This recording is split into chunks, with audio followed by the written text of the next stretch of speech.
agradecer al Espacio Ronda, como siempre, cedernos este espacio tan bonito, tan céntrico en Madrid.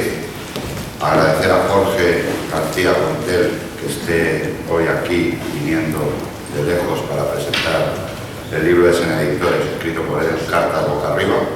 Y yo voy a hablar poco del libro, porque Jorge seguro que nos va a hacer una conferencia de las que nos tiene acostumbrados. Yo voy a hablar muy brevemente de la editorial y de Jorge García Contel. Creo que sois pocos aquí los que nos conocéis a Jorge. Tenemos una editorial, para los que no la conocéis, que se llama SND Editores, y hace 4 meses, me dice un autor nuestro, Francisco Torres García, que Jorge García Contel tenía un libro sobre la Segunda República, que si SND Editores se lo editaba. Yo creo, no está aquí Paco, pero lo puede, en otro momento lo dirá, yo creo que no le dejé ni terminar la frase, porque yo a Jorge le conozco poco en lo personal, pero le sigo mucho en lo filosófico, ¿vale? Y es una de las personas que ves que puede escribir un texto con mucha enjundia. Me dice Paco, el libro se llama Cartas Boca Arriba. Digo, coño, Jorge escribiendo de magia, porque la verdad no entendía el título. Una vez leído el libro se entiende el título perfectamente. Jorge en este libro desmonta paso a paso lo que hoy nos quieren vender como un régimen idílico, en este libro, el Partido Socialista, entre otros, no sale muy bien parado, como no podía ser de otra manera tampoco, pero, y yo os voy a contar ya la última anécdota, el último detalle, que aunque esté grabando Fernando, pues bueno, esperemos que no lo vea mucha gente. Yo tengo la mala costumbre o la buena o mala costumbre de que no leo los libros en mi editorial profundamente hasta que no los tengo en papel, ¿vale? Y una vez que los tengo en papel los leo, y solo algunos me los quedo en mi biblioteca porque me valen para toda la vida. Y prometo, Jorge, que Cartas Boca Arriba, y cuando vengas a mi casa, que vendrás algún día, está en esa biblioteca, porque es un libro de combate. Es un libro que para lo que viene es una consulta impresionante. Y como yo sabía al principio cuando me llamó Paco Torres, Jorge García Contel, pues no me ha dejado indiferente y su libro está en mi biblioteca. No es que mi biblioteca sea maravillosa, sino que es pequeña y tengo que quedarme solo con lo que realmente merece la pena. Y Cartas Boca Arriba es un libro que de verdad lo recomiendo de verdad, porque es un libro de combate para unos tiempos muy difíciles que vienen. Y yo aquí, hablando de Jorge García Contel, creo que poco más puedo decir que dar paso a Jorge, que seguro que os maravilla con la exposición del libro. No lo desgranes mucho para que luego... No voy a hacer spoiler. Vale. Pues muchísimas gracias.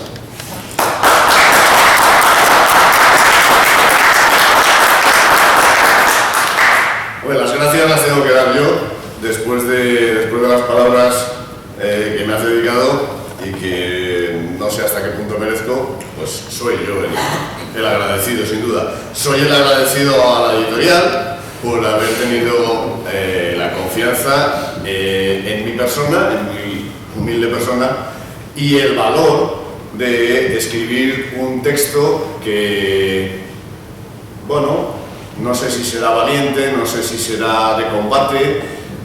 Lo que sí sé es que no es ni comercial hoy en día, ni un texto grato para lo políticamente correcto. Entonces, sin duda alguna, eso merece gratitud, por lo menos por parte del autor, y yo creo que por parte del público, cuando lo lean, pues supongo que también te quedarán agradecidos. Bueno, vamos a ver, vamos a entrar un poco en materia, intentando, como le decía a Álvaro, no hacer un spoiler al menos excesivo. Cuando se habla de que este libro va sobre la Segunda República, es cierto, pero solo en parte. Ahora lo explicaré con más detalle. En principio no es un libro de historia, desde luego que no, además sería una osadía por mi parte, yo que no soy historiador, embarcarme en escribir un texto académico o con pretensiones o con ínfulas académicas históricas. No lo es, en absoluto.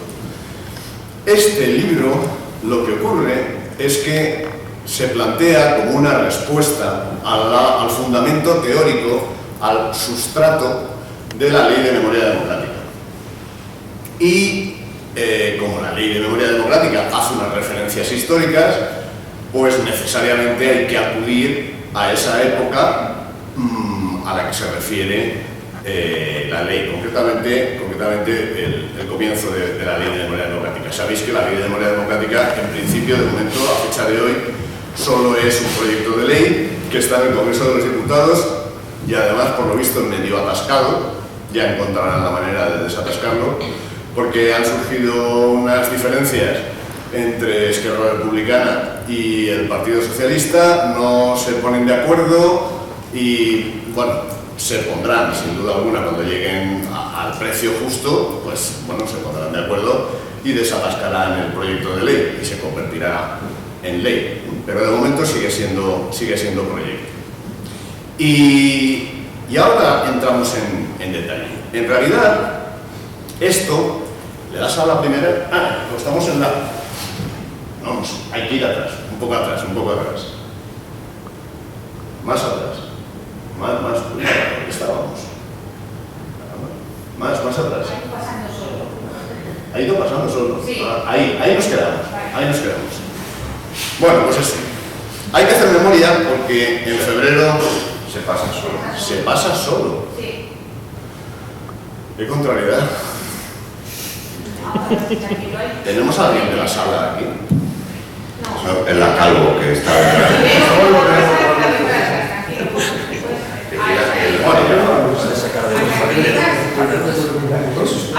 Bien, la técnica se nos revela. Bueno, ya ha costado bastante ponerlo en marcha y ahora encima reclama autonomía para ir por su cuenta. Bueno, el asunto es que en febrero de 2020, si hacemos memoria, el Grupo Parlamentario Socialista presentó una proposición de ley llamada Memoria Democrática.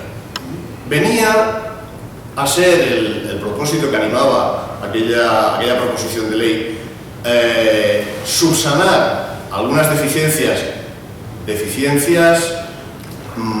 técnica legislativa de la Ley de Memoria Histórica, que recordaréis que se había promulgado en época de Zapatero. Deficiencias de técnica legislativa que convertían a aquella ley en una herramienta no lo suficientemente sectaria o no suficientemente eficaz en cuanto a su sectarismo, y el Grupo Parlamentario Socialista decidió pues tomar la iniciativa de subsanar aquello, dar una vuelta de tuerca adicional y convertir la Ley de Memoria Histórica en derogarla y promulgar esta nueva, la Ley de Memoria Democrática. ¿Me das una?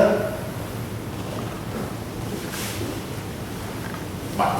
Pero si aquello fue en febrero, llegó marzo y las cosas se empezaron a complicar, como todos desgraciadamente creo que recordamos.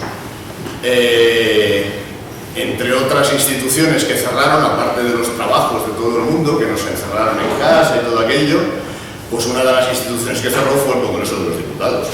Con lo cual, aquella proposición de ley del Grupo Parlamentario Socialista pues se quedó durmiendo el sueño de los justos, y cuando se reabrió el Congreso, por alguna razón que yo desconozco, el Grupo Parlamentario Socialista retiró su proposición de ley y optaron porque fuera el gobierno quien asumiera aquel proyecto y, nunca mejor dicho, convertirlo en un proyecto de ley con la iniciativa gubernamental. Dale otra más, por favor. Y la responsable, la inspiradora, la musa del nuevo proyecto de ley iba a ser doña Carmen Calvo. que, como sabéis, por aquella época era ministra de la Presidencia y vicepresidenta del gobierno. No es baladí, yo creo que merece la pena mencionarlo, por sorprendente que parezca, por desconcertante que resulte. Esta señora es doctora en Derecho. Luego veréis por qué digo estas cosas, pero verdaderamente un doctorado en Derecho debe estar muy evaluado eso, porque hasta Carmen Calvo es doctora y profesora de Derecho Constitucional, lo ha sido en la Universidad de Córdoba. Verdaderamente asombroso, verdaderamente asombroso. Pero bueno, así es. Y ella fue la que empezó a apadrinar la idea del proyecto. Qué incómodo estoy aquí. Vamos a ver si lo hacemos de otra manera. Esto se puede sacar. Bueno, así, mucho mejor así. Bueno, pues eso, la proposición de ley del Grupo Parlamentario Socialista se convirtió en proyecto de ley auspiciado por el gobierno. Y vamos a la exposición de motivos de ese proyecto de ley. La exposición de motivos en cualquier texto legislativo que lo contenga es, digamos que, una introducción que hace el legislador explicando, bueno, pues para qué necesidades se ha pensado el texto que se presenta, qué problemas viene a subsanar, etcétera, etcétera. Bueno, viene a ser como el prólogo de un libro, poco más o menos, pues es la exposición de motivos en un texto legal. La exposición de motivos dice esto concretamente. El impulso de las políticas de memoria democrática se ha convertido en un deber moral que es indispensable fortalecer para neutralizar el olvido y evitar la repetición de los episodios más trágicos de la historia. Que, bueno, simplemente este párrafo yo casi que lo suscribiría. Casi, porque no enteramente. Una más, por favor. El problema está en que en el mismo párrafo pongamos las palabras memoria e historia casi como sinónimos. Ayer yo le estaba escuchando a Benigno y estaba diciendo, caramba, pues casi pensamos lo mismo sobre este párrafo. Efectivamente, el problema está ahí, porque la memoria no es la historia.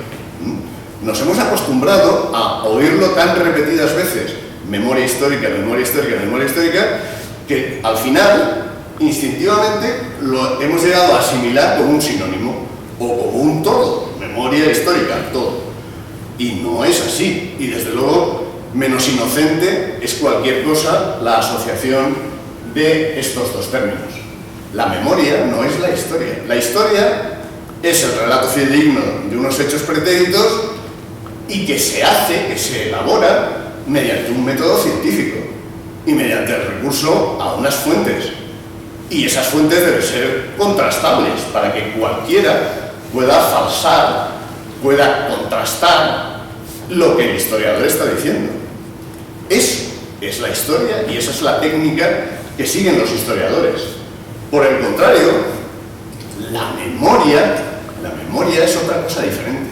En la memoria es algo, para empezar, subjetivo, no objetivo. Cada uno tenemos nuestra propia memoria, cada uno la nuestra.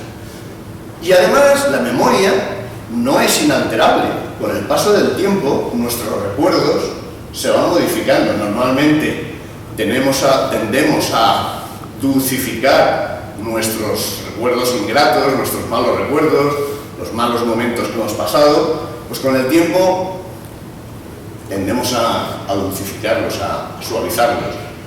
Es muy curioso, por ejemplo, yo ayer a Benigno le escuchaba en otro contexto y cuando se oye hablar a excombatientes de conflictos bélicos, no es lo mismo lo que ellos narraron, si escribieron algún libro de memorias, a los 2, 3, 4 años de volver del frente, que lo que 25 o 30 años después cuentan en un programa de televisión.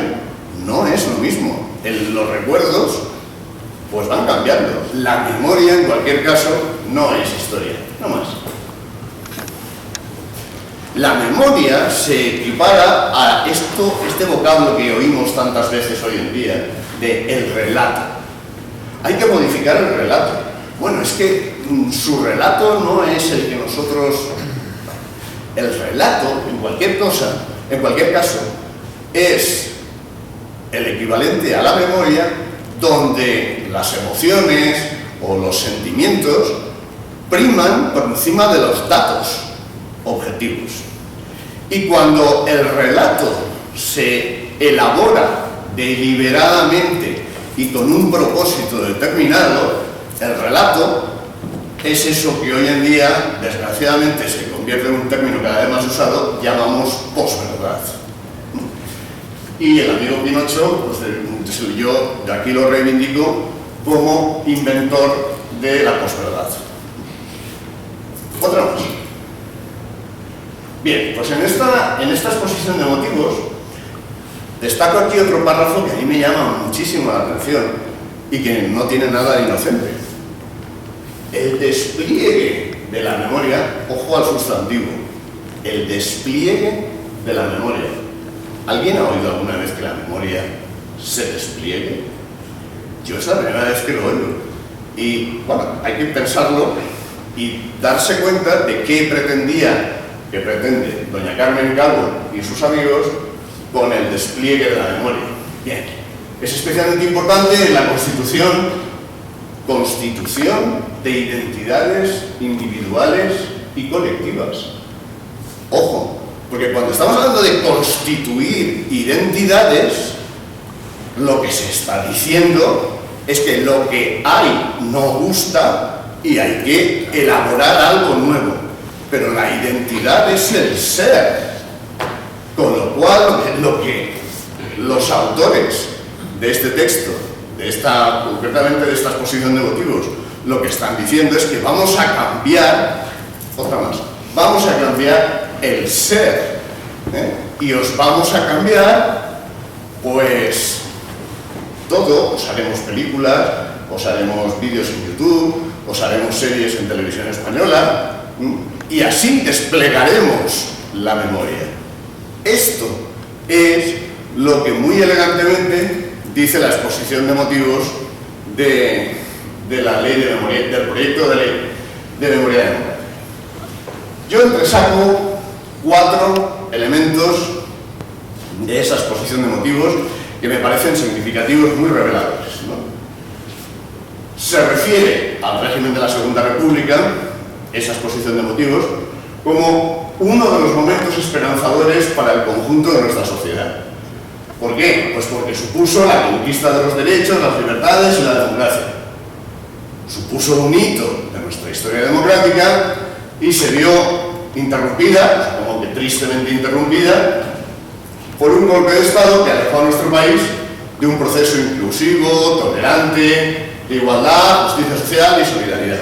Bueno, esto se contiene en esa exposición de motivos. Otra más, por favor. Después de leer eso, después de leer esos 4 puntos, que uno dice, caramba, pues aquel régimen debió ser verdaderamente idílico, ¿no? Debió ser maravilloso. Y qué mala suerte que aquello terminara pues, tan mal como terminó. Pero claro, se me plantean dudas, ¿no? Y dudas que yo quería compartirlas con vosotros. Una más. Porque un poco más adelante de las frases que he leído, aparece esta otra. Se refiere a la guerra civil, la que puso fin a ese régimen idílico, como un conflicto que trasciende de una contienda civil, es algo mayor, por la participación de potencias extranjeras, como Italia, Alemania o la Unión Soviética, lo cual es cierto, estoy completamente de acuerdo con eso. Lo que no me termina de cuadrar son las 4 afirmaciones anteriores, lo del régimen idílico de libertades, tolerante, inclusivo, de progreso, de justicia, no me termina de cuadrar porque pasamos una más. Efectivamente, efectivamente, es cierto, participaron potencias extranjeras. Italia y Alemania en un bando apoyaban a un bando y efectivamente la Unión Soviética apoyaba al otro. Claro, uno intenta pensar con cierto orden y con cierta lógica. Y si la exposición de motivos nos ha dicho que ese régimen idílico de libertades fue interrumpido por el golpe de Estado y al que apoyaban Italia y Alemania, uno tiene que suponer entonces que el otro bando, que era el apoyado por la Unión Soviética, pasamos. La Unión Soviética lo que pretendía era extender los derechos, las libertades y la democracia. Es lo que se deduce del texto de la exposición de motivos. Y por tanto la Unión Soviética realmente apoyó un hito de nuestra historia democrática. Y según lo que dice la exposición de motivos, también la Unión Soviética apoyó, incluso con la fuerza de las armas, un proceso inclusivo, tolerante, de igualdad, justicia social y solidaridad. Esto es, en definitiva, lo que dice la exposición de motivos. Tal vez he deconstruido el texto, pero bueno, es que si no se deconstruye no se entiende. Pero eso es lo que dice el texto. Realmente a mí esto me plantea dudas. No termino de entenderlo. Termino de entenderlo si tenemos presente, como ya he avanzado al principio, que aquí la starlet de este texto pues es doña Carmen Calvo. Doña Carmen Calvo no es cualquier cosa, ¿eh? Doña Carmen Calvo es un personaje que hay que tener en cuenta, porque ella es la que dijo en el año 2004 que un concierto de rock en español hace más por el castellano que el Instituto Cervantes. Y también es la que dijo: estamos manejando dinero público y el dinero público no es de nadie. Esto lo dijo cuando era ministra en el gobierno de Rodríguez Zapatero. Es la misma persona que en el año 2005 afirmaba que ella había sido cocinera antes que Fray Lam.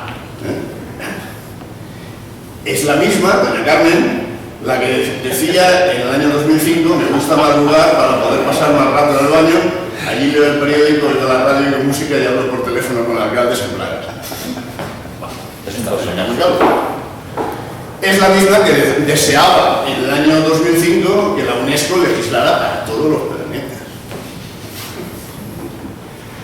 Es la misma que dice que nuestra Constitución no recoge la igualdad entre hombres y mujeres como lo hacen las constituciones europeas. Yo por eso al principio decía: pero esta mujer, ¿cómo ha podido ser profesora de Derecho Constitucional? Esta mujer habrá leído el artículo 14 de la Constitución. Y es la misma que dice que yo trabajo en el ámbito privado, soy funcionario. Y la misma que nos dijo hace poco, en el 2020, que Fernando Simón tenía su cargo por razón de su expertitud. Bueno, entonces que no nos sorprenda encontrar en la Ley de Memoria Democrática cosas así un poco chocantes, ¿no? Como que Stalin apoyaba procesos de inclusión, de tolerancia, de progreso, de justicia. Bien. Llegados a este punto, pues uno tiene que decir: bueno, vamos a intentar no ser tan jocosos, vamos a ir a lo serio. Bueno, realmente, como afirma la exposición de motivos de la ley, del proyecto de ley, ¿fue la República una democracia avanzada? ¿De verdad era un Estado de Derecho? ¿Sí? ¿No? Bueno, pues habrá que mirarlo. Esta es mi parte en la que, bueno, me aventuro a hacer una navegación histórica, pero no exactamente histórica, porque yo de historia no entiendo mucho. Lo que sí que hago es, bueno, tomar como referencia aquellos elementos que verdaderamente nos van a servir para evaluar la calidad democrática del régimen. Y los elementos, pues, no son otros más que sus instituciones y su producción legislativa. Vamos allá. Hay que recordar, cuando se habla de Estado de Derecho, ¿vale? Perdón. Un Estado de Derecho es aquel en el que todo el mundo del primero al último, del rey abajo, como se decía antiguamente, tanto los particulares como los poderes públicos, están sometidos a la ley, al imperio de la ley, o a la primacía de la ley. Y donde la ley se aplica por igual a todo el mundo. Y además, contando con la garantía de jueces y magistrados independientes. Es decir, si no hay imperio de la ley, si no hay igualdad de los ciudadanos ante la ley y si no hay separación de poderes, difícilmente vamos a poder hablar de un Estado de Derecho. Bueno, pues vamos a ver qué ocurrió. ¿Qué ocurrió a partir del 14 de abril de 1931?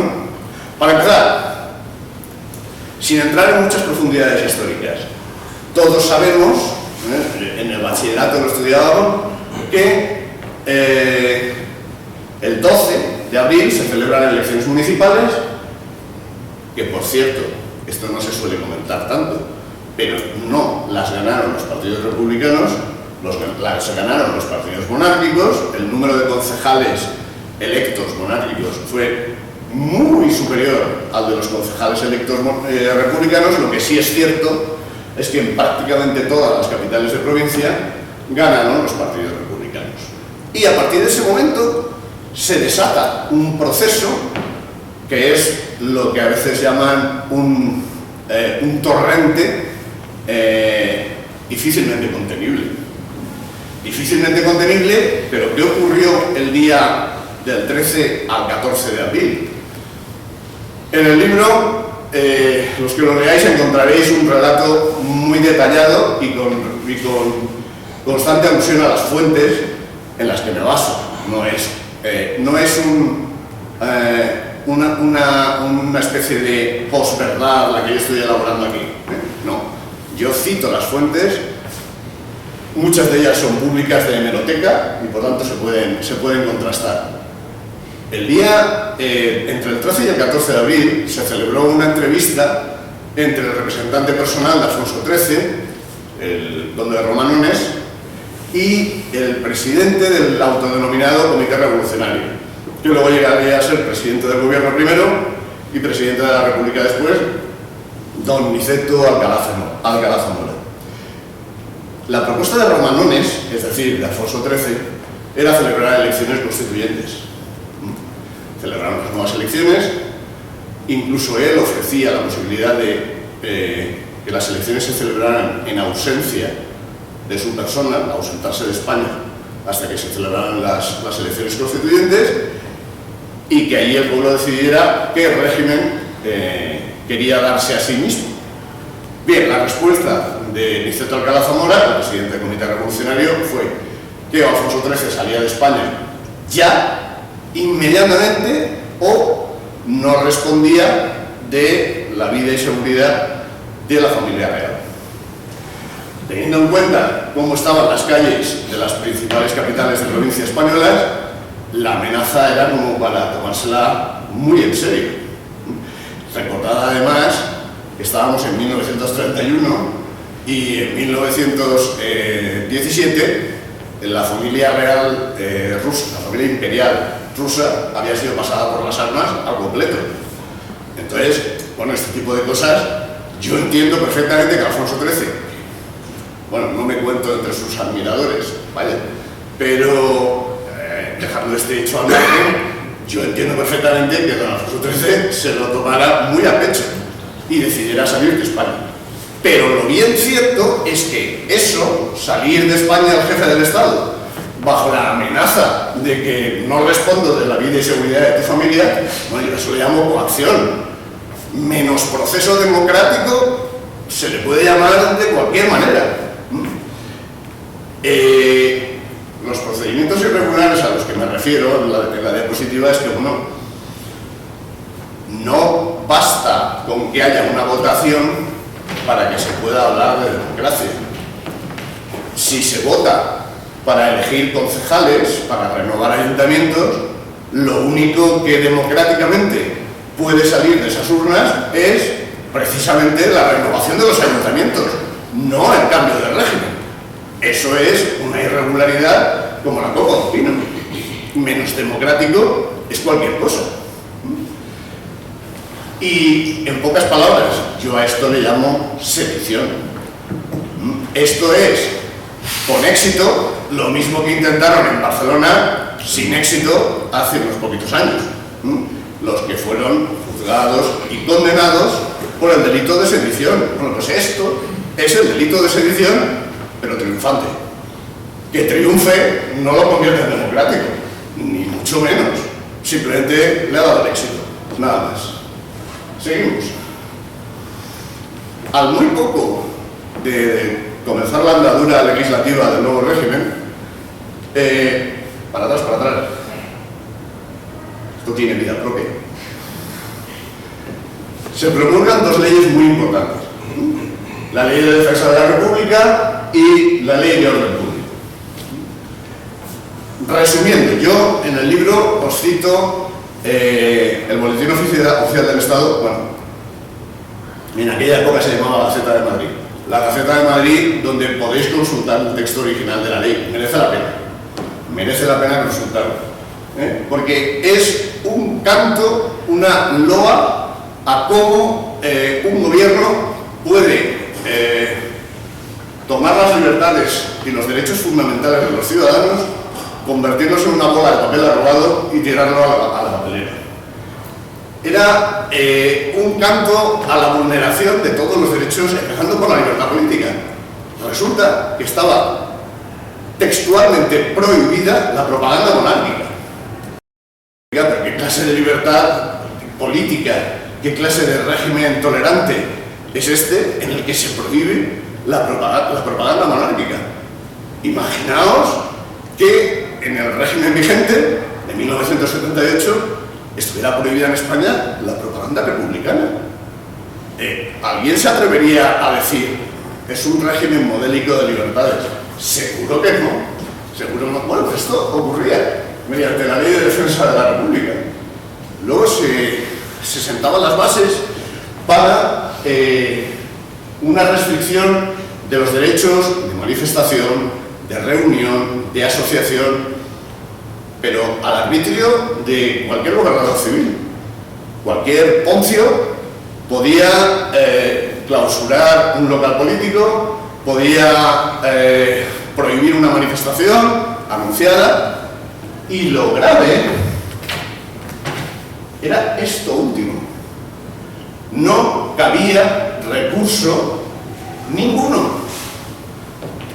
No cabía, no se permitía. No había un recurso judicial que permitiera impugnar la decisión del gobernador civil, o en su caso del ministro de la Gobernación. Ninguno. Se prohibía y se prohibía. Le cerraban el local a un sindicato, que la CNT podía contar sucesivas experiencias en este sentido, y ya está. Y quedaba cerrado el local, sin más. Esto, en cualquier caso, no es un Estado de Derecho. No es un Estado de Derecho. O, en cualquier caso, a lo sumo, podemos decir que es un muy deficiente Estado de Derecho. Seguimos. Esto de la República se ha hecho tristemente famoso. Entre las libertades básicas de los ciudadanos, pues sin duda está la libertad de conciencia, la libertad de cultos. Y bueno, el gobierno de entonces no lo debía tener muy claro. Todavía el gobierno provisional de la República. Desde el principio, pero desde muy al principio, en el libro os doy las claves de por qué. Esto no es casual, no es que se levantaran un día malhumorados y dijeran, hombre, pues vamos a tocarle las narices a los católicos, a los curas. No. Esto tenía su trama, y en el libro creo que lo explico con bastante detalle. Pero lo que sí es cierto es que se llevó a cabo un hostigamiento de la Iglesia con destrucción sistemática en determinadas capitales de provincia, Madrid entre ellas, de iglesias, conventos, centros de enseñanza, etcétera, etcétera. Y he buscado esta foto, que yo no sé hasta qué punto se ve bien, pero bueno, es la casa profesa de la Compañía de Jesús, abriendo con los cuatro costados, Y no sé si veis que está la Guardia Civil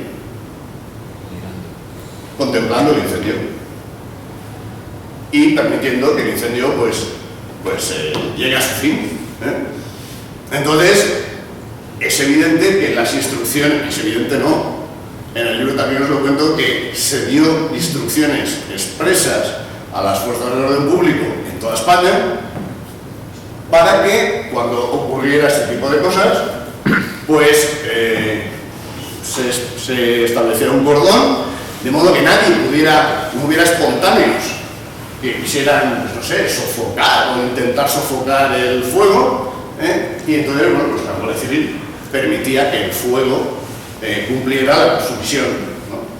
Pero se vulneraron también libertades de culto y de enseñanza.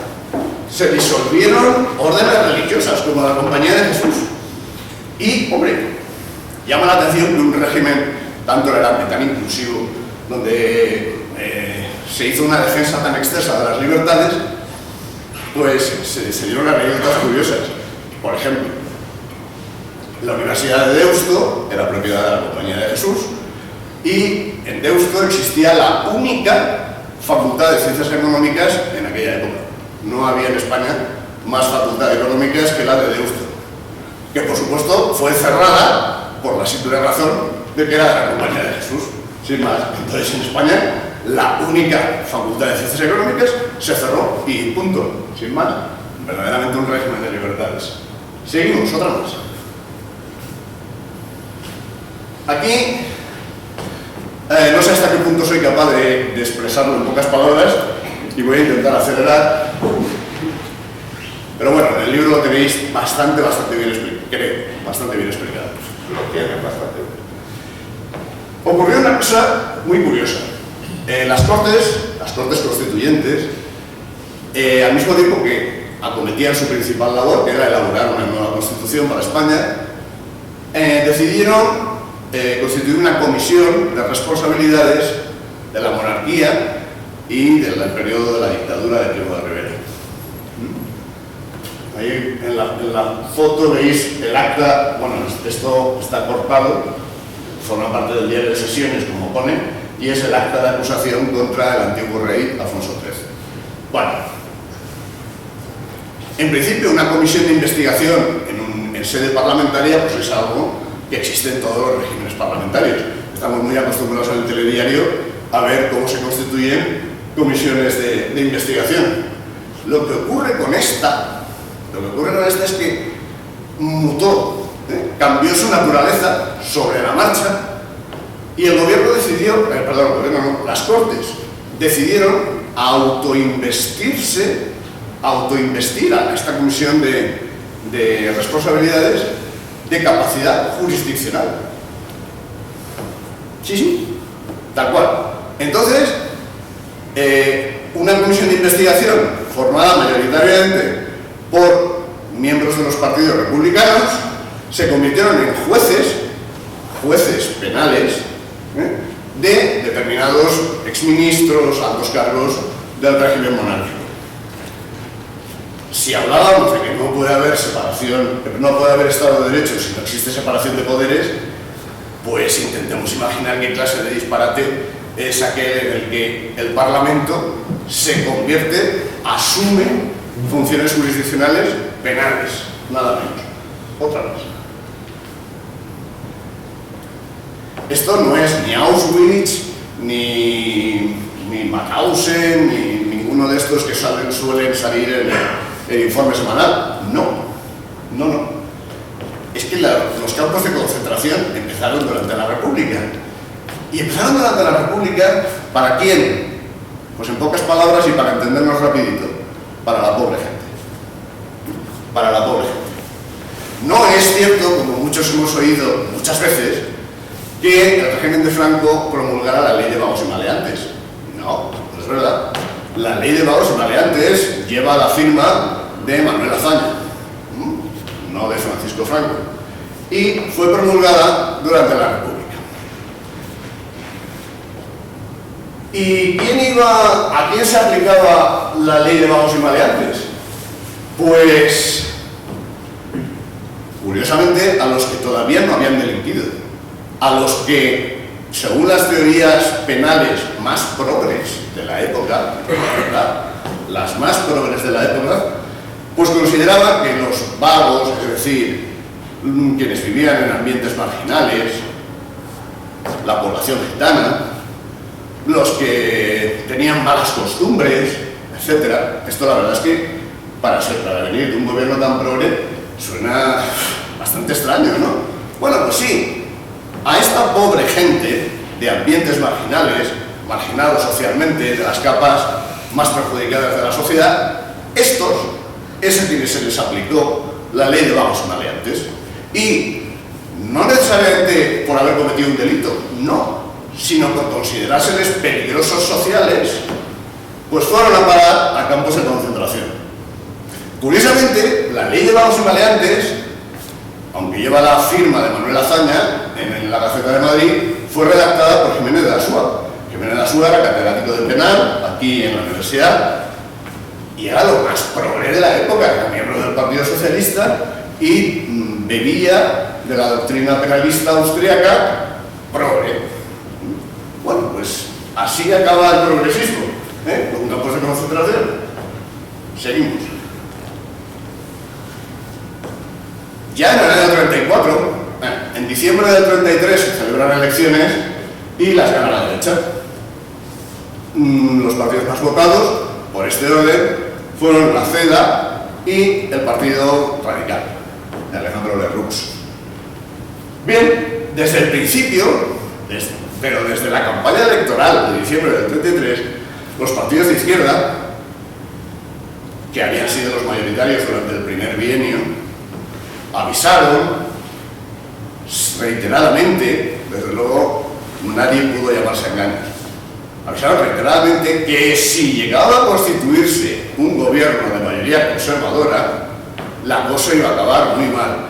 Muy mal, quiero decir, es un eufemismo por mi parte, porque dirigentes como Largo Caballero, y en el libro encontré referencias de prensa a sus palabras, lo decían, hablaban de violencia, hablaban de sangre, hablaban de justicia proletaria, si llegaba a constituirse un gobierno de mayoría conservadora.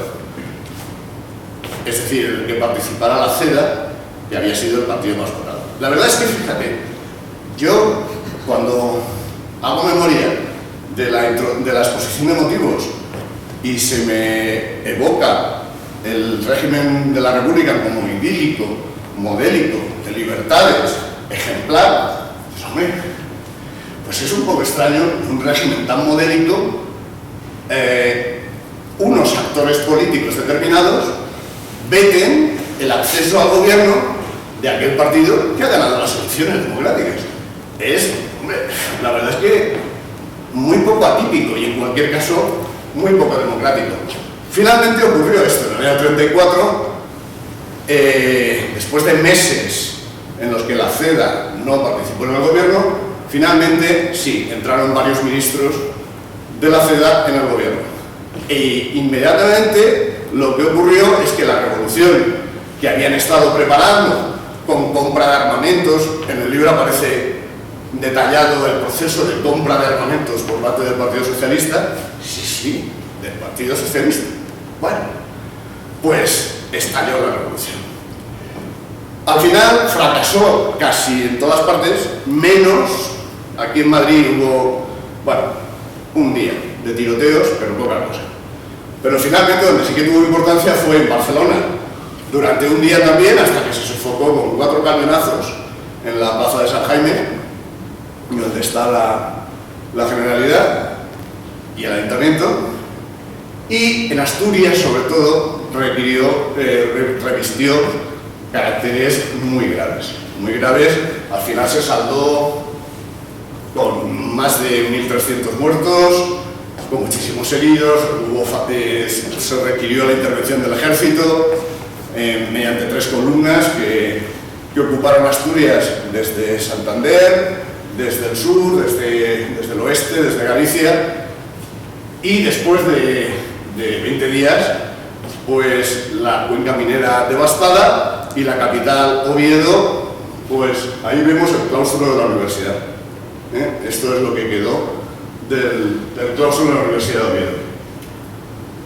Fue literalmente volada la universidad y su valiosísima biblioteca volada con dinamita de las minas de carbón asturianas. Bien, muy democrático, a mí no me parece, sinceramente. Seguimos. Por último,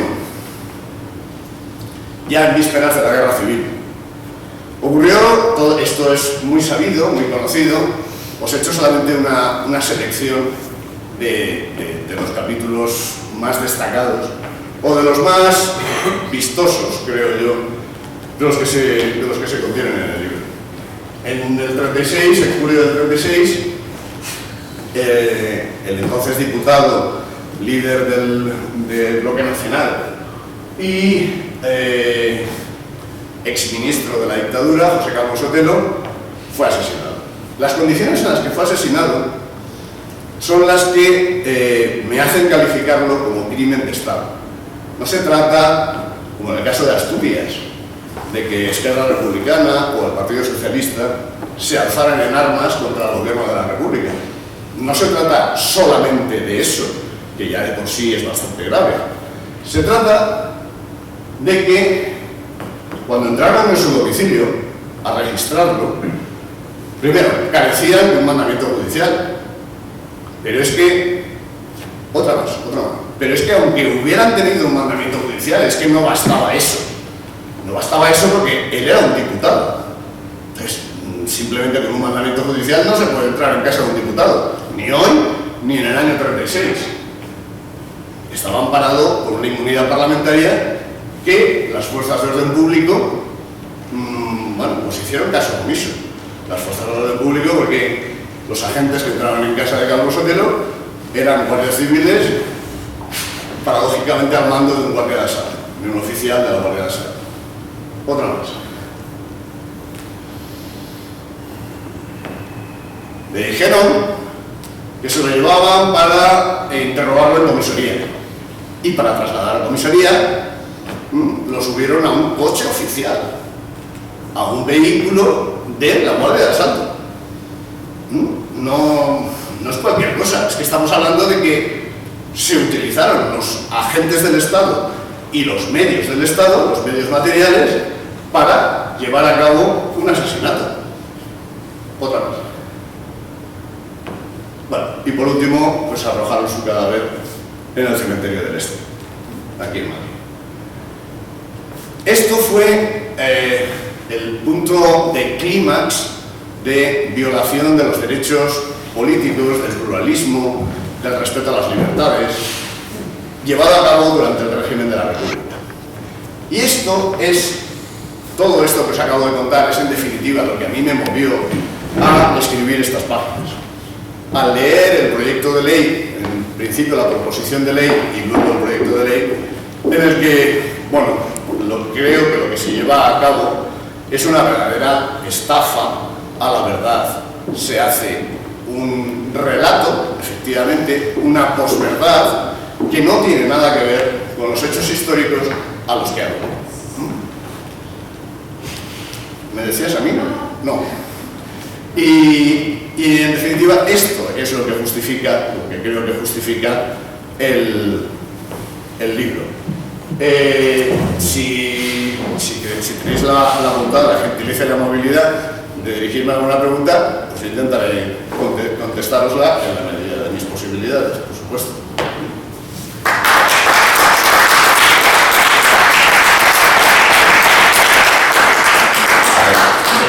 Después de todo esto, yo creo que vamos a un conflicto armado, así de claro.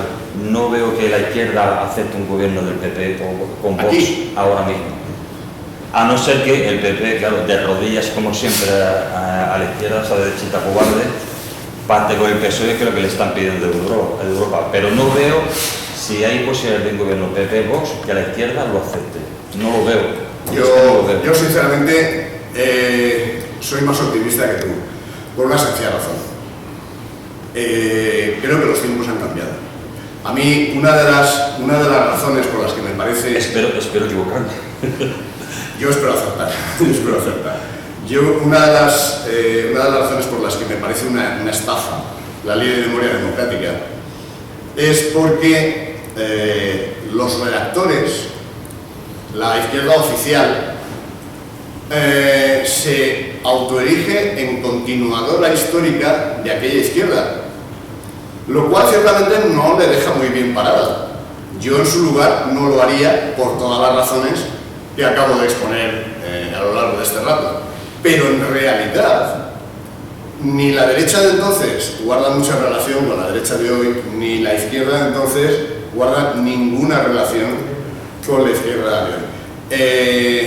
He salvado del spoiler la conclusión del libro en la que me extiendo en esto. Y bueno, pues me vas a permitir que no haga el spoiler.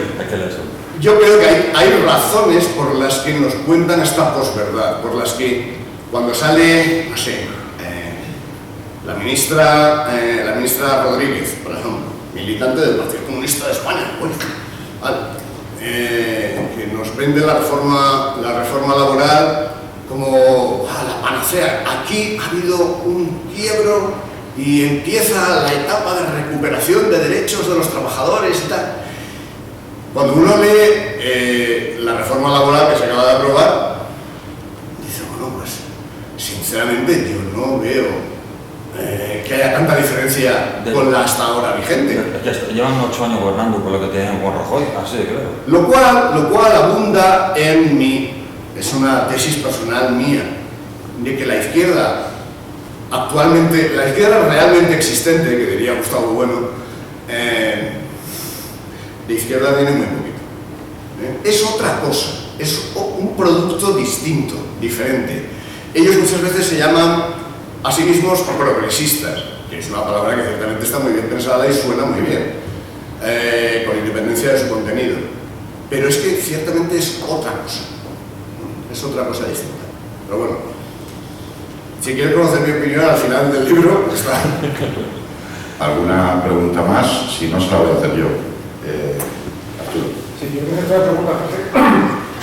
En la historiografía más fiable acerca de lo que fue la Segunda República, la guerra y el régimen de Franco, muchas veces se menciona aquel dictamen que se hizo después de la guerra sobre la legalidad de los poderes actuantes en julio del 36. Yo no soy jurista, la verdad es que nunca he accedido a ese dictamen, pero bueno, me imagino que tú sí lo conoces y era para ver si tiene relación o si puede reforzar esos argumentos que tú nos has dado en la exposición. Yo en ese dictamen, por una sencilla razón, por una razón de método, porque el libro se detiene drásticamente, pega un frenazo antes del inicio de la guerra civil. Bueno, todo lo que viene a partir del 18 de julio, yo lo ignoro, no hago mención. El dictamen ese, bueno, en gran medida alude a datos que yo he mencionado aquí y a muchos otros que se refieren al periodo comprendido entre febrero y julio de 1936, es decir, desde las elecciones supuestamente ganadas por el Frente Popular. Hay un capítulo dedicado a esas elecciones en el libro y que yo no he mencionado, pero ciertamente aquellas elecciones tuvieron mucha tela. Bueno, pues desde esas elecciones supuestamente ganadas por el Frente Popular hasta el inicio de la Guerra Civil, la escasa apariencia de Estado de Derecho que aún conservaba la República literalmente se volatiliza. Incluso los republicanos empiezan a ser devorados por los propios republicanos, nada menos que se convierte en víctima el presidente de la República, Niceta Alcalá Zamora, que no dejaba de ser un señor de derechas, por cierto, no tenía nada de bolchevique peligroso, era un señor de derechas que había sido ministro durante la monarquía, que había devenido republicano y que acaba siendo triturado políticamente por el gobierno del Frente Popular y destituido. Nos llevaría muy lejos, creo, lo del dictamen, pero bueno, ya te digo que es otra historia. Yo en el libro me ciño exclusivamente a 1931 a 1936. Dale. Bueno, has hablado de la censura de la República y basta con hacer un ejercicio de biblioteca y ir a ver todas las rotativas que se producían tanto en el ABC de Sevilla como el de Madrid y veía los típicos parches blancos que pasaban por la censura gubernativa del partido del gobierno republicano del Centro Popular. Esa censura tan bestial que se cometía, que se llegaron a cerrar rotativas políticamente incorrectas de entonces, tiene semejante a la actual, porque aquí también han desaparecido muchos diarios, como era el Español, el Alcázar. Había una especie de persecución que cuando tú viajabas en los aviones de Iberia o ibas a Renfe, de la prensa que se ofrecía al usuario del avión, desaparecían estas rotativas.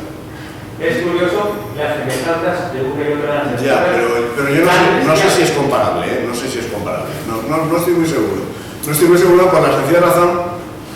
Por cierto, la censura no es que la ejerciera el gobierno de izquierdas del Frente Popular.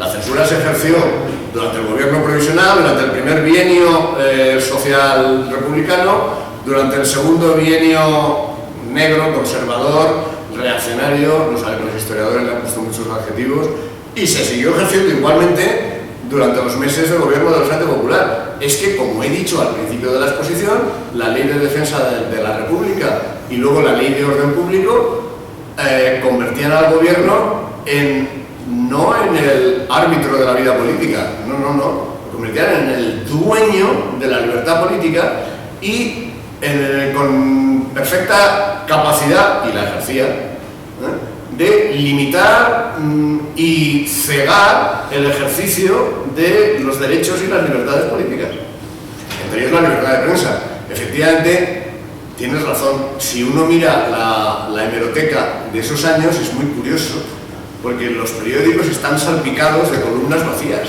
de espacios en blanco, ¿no? Y era sencillamente que el gobernador civil de la provincia o su delegado correspondiente había dicho esto no, y desaparecía. Entonces se retiraba la columna y nos queda el testimonio de esas hemerotecas de esto es lo que se entendía por libertad de expresión y por libertad de imprenta. Esto.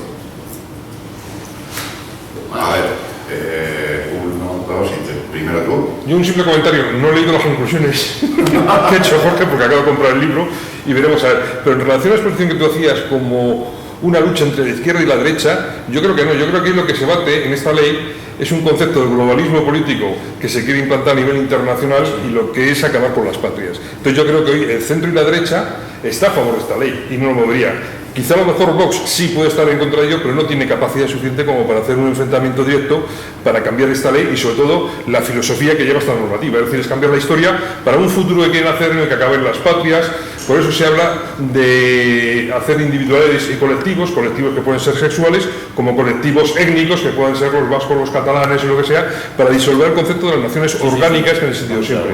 Entonces yo creo que es una mirada al pasado para construir un futuro en el que disuelvan la realidad actual. De hecho, igual que decía que ni la derecha de entonces es la de hoy, ni la izquierda tampoco, pues efectivamente tiene razón. La ley de memoria histórica, de momento vigente, hasta que la sustituya la ley de memoria democrática, cuando se pongan de acuerdo, la ley de memoria histórica podía haber sido derogada por el Partido Popular, que para eso tuvo mayoría absoluta en el Congreso de los Diputados, y no lo hizo. Con lo cual, no les debe parecer tan mal. Digo yo. Sí, han asumido todo el discurso de la izquierda, vamos. Y yo creo que ahora... en Madrid es como las estábamos. Yo creo que no es que sea un discurso de izquierdas, es el nuevo discurso. ¿Y qué es el nuevo discurso en relación a la libertad de expresión y la libertad de prensa? Durante estos últimos 40 años ha habido libertad, se ha podido publicar con más o menos difusión, con más o menos zancadillas, pero a partir de ahora y a través de las redes es donde se está ejerciendo esta censura que estamos hablando ahora, que pasa de forma diferente y se han creado auténticos... Mi querido editor tiene una reciente experiencia desagradable porque no se ha podido publicitar este acto en redes sociales, dado que las redes sociales de SND y las propias de personales de Álvaro Romero pues están temporalmente suspendidas. Hubo una época en que la censura la ejercían los poderes públicos y ahora lo ejercen las empresas privadas. cosa verdaderamente llamativa, pero es así. Y un maldito algoritmo que no sabemos lo que Un algoritmo, sí, yo tampoco sé muy bien lo que es eso, la verdad. Uno dice que son algoritmos. Bueno, vamos a ver, dos preguntas que ya han levantado la mano y nos tenemos que ir dejando por el horario que tenemos en la sala, a ver si a las 2 tenemos desalojado. Miguel. No sé, has citado a... Hombre, ahora te reconozco. Ahora. Al quitártela. Bueno, es que como he pasado el COVID estoy un poco miedoso, aunque probablemente ahora después de haberlo pasado debería ser menos miedoso, pero bueno. Tú es que has sido muy miedoso. El miedo es libre, no. Has citado a frases de Carmen Calvo y solamente, bueno, varias preguntas, pero la primera es saber, preguntarte si recuerdas que creo que fue siendo ministra, para ser inclusivo, de Cultura con Zapatero en una intervención en las Cortes, un diputado, no sé de qué partido, al terminar su... ¿Lo de Pixie Dixie? Exacto. Sí. Al terminar lo conoces, ¿no? Porque es que es muy gracioso y demuestra mucho un poco la categoría intelectual de esta mujer, ¿no? Bueno, si lo has puesto en el libro, que no... No, esa, bueno, supongo que algunos de los presentes lo recordarán. Hubo, creo que en una sesión de control del Parlamento, una sesión de control al gobierno, en la que un diputado de la oposición, entonces del Partido Popular, citando palabras textuales de Carmen Calvo, dijo: Carmen Calvo Dixit. Era un señor muy ilustrado. Y Carmen Calvo, que es menos ilustrada, subió hecha una furia a la tribuna y dijo: señoría, ni Pixie ni Dixie. Entonces, bueno, pues... Sí, era una anécdota. Bueno, también has citado a Nicolás Zamora, que efectivamente era un republicano de derechas, que además luego volvió a España y murió en España. Murió en el exilio, en Argentina. Murió en el exilio. Bueno, entonces Nunca volvió a España. Es un error mío. Es que después de ser destituido por el gobierno del Frente Popular, inició un viaje con toda su familia por Escandinavia, creo, y ahí le pilló el comienzo de la guerra civil y ya no regresó.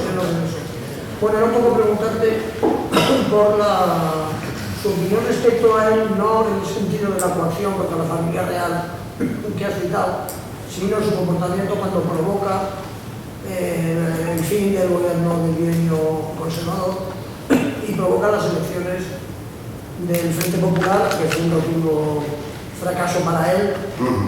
Un poco si ese tema lo has tocado en el libro. Me refiero a Alcalá Zamora en más de una ocasión, desde luego. Él tuvo un papel muy importante durante esos años.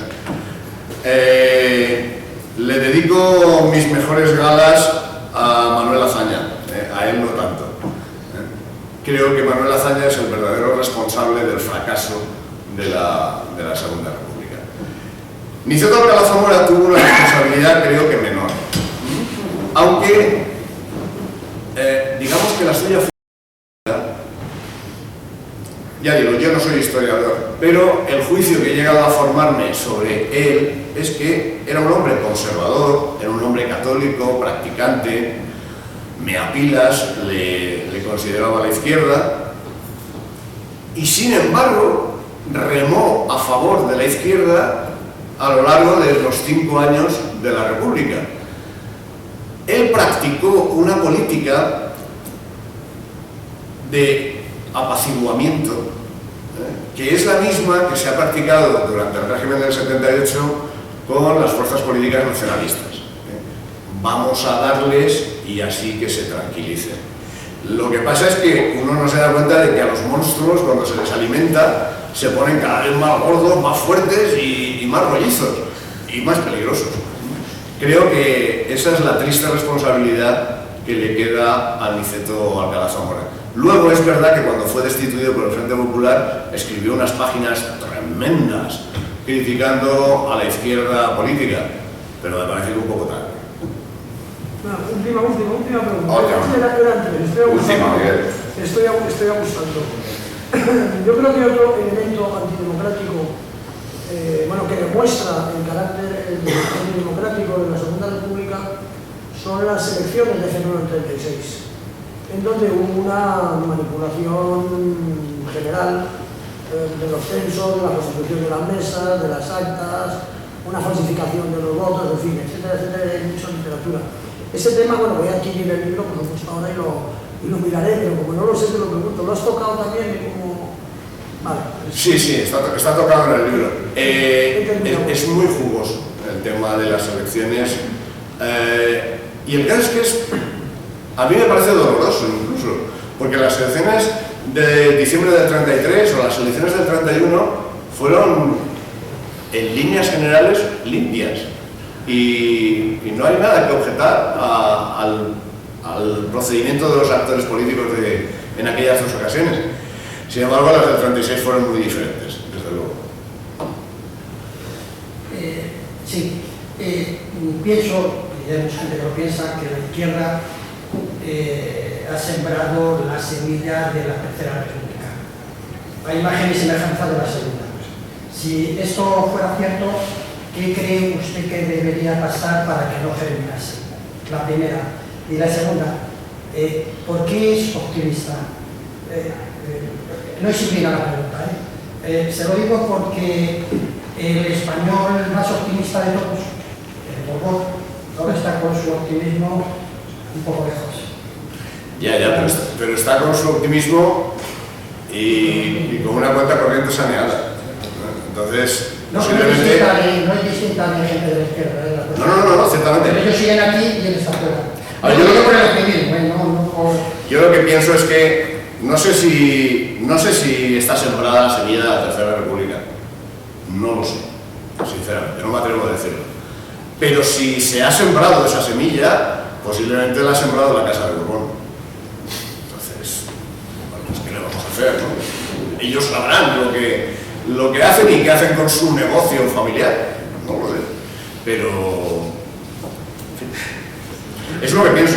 Mi optimismo es un optimismo relativo. Creo que el futuro de España está más que comprometido y si cotizara en bolsa yo no invertiría en esas acciones, sinceramente.